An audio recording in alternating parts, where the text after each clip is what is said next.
Estou aqui no formulário principal do projeto, né? E aqui atrás do formulário eu tenho o código fonte, tá? Aqui, ó, a Unity 1, que é essa aqui, né? Muito bem. Nessa Unity 1 eu tenho aqui algumas regiões, tá? Tenho a região cliente, tenho a região unidade, tenho a região banco, né? E eu vou analisar agora a região banco, tá? Região cliente, região unidade. Vai ficar aí como exercício para você analisar e fazer as devidas alterações, tá bom? Região banco.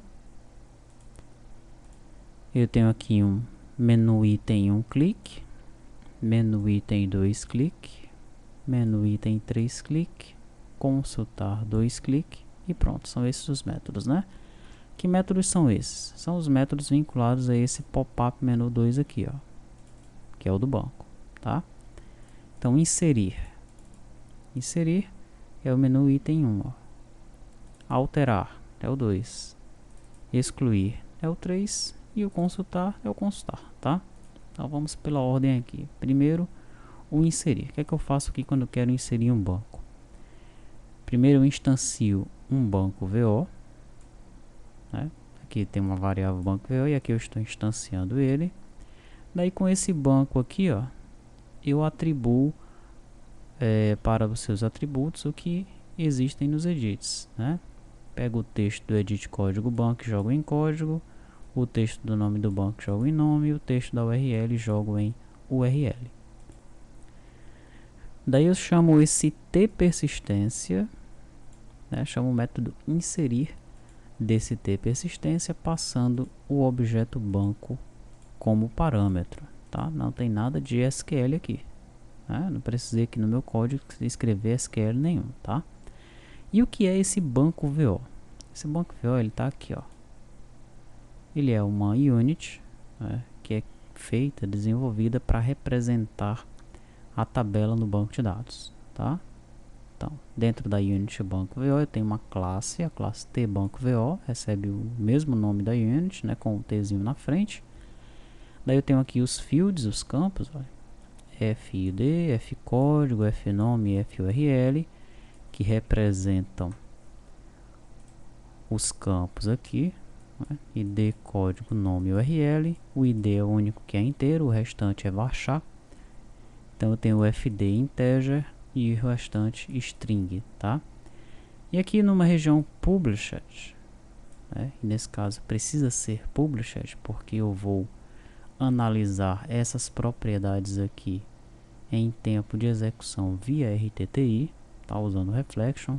Por isso que é importante, caso você não tenha visto o curso de RTTI, que você o veja, é pré-requisito para esse treinamento aqui. Então, via RTTI, eu vou ler essas propriedades, né? São os meus gets e sets aqui, tá?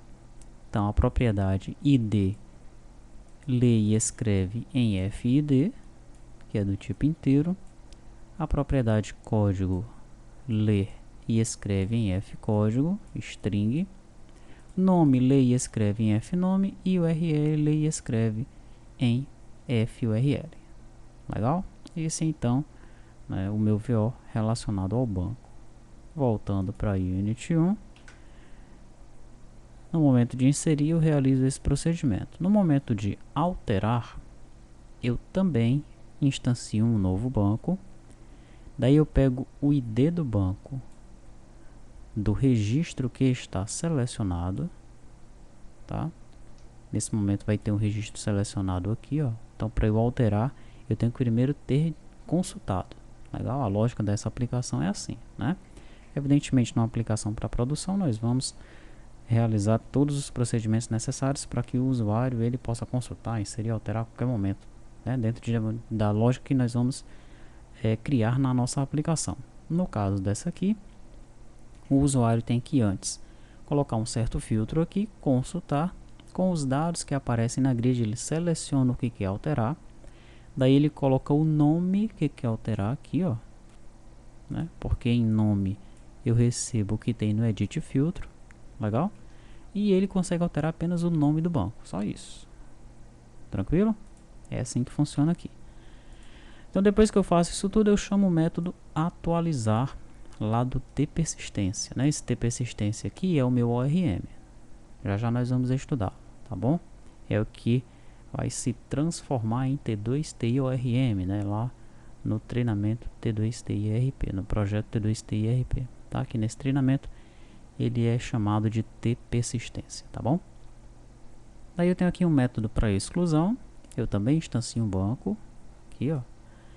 Daí eu pego o banco que está selecionado, jogo no ID e chamo o método excluir passando o banco como parâmetro, tá?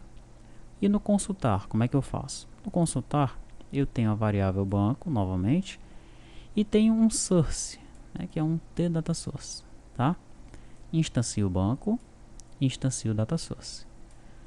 Daí em dataset, quem é esse dataset aqui? Dataset é uma variável global, que é uma zQuery, tá? Perfeito. Em dataset, eu vou receber o resultado do método consultar lá do tPersistência. Então eu passo o banco, o objeto aqui, ó, né, que eu acabei de criar, e passo um filtro. Esse filtro vai ser preenchido aqui, ó, tá? Por isso que quando eu coloco B, ele leva esse filtro lá pro persistência, né? Ele sabe que aquilo ali é o filtro e ele vai montar o SQL com base nesse filtro aí, tá? Daí ele recebe o dataset, né? Então, certamente esse método consultar está me retornando um dataset, ok? Eu ativo o dataset local, eu seto o dataset do dataSource para esse dataset que eu recebi aqui e seto o source do dbGrid para esse dataSource aqui. Faço todas as vinculações, né? E assim os dados eles aparecem aqui na grid quando eu realizo a consulta, tá? Beleza, então nós já entendemos como é que funciona a lógica aqui do CRUD, né? O inserir, o alterar, o excluir e o consultar. Mas nós ainda não sabemos como é que esse cara aqui, esse tPersistência, está fazendo a mágica, né? De consultar, inserir, alterar, excluir, né?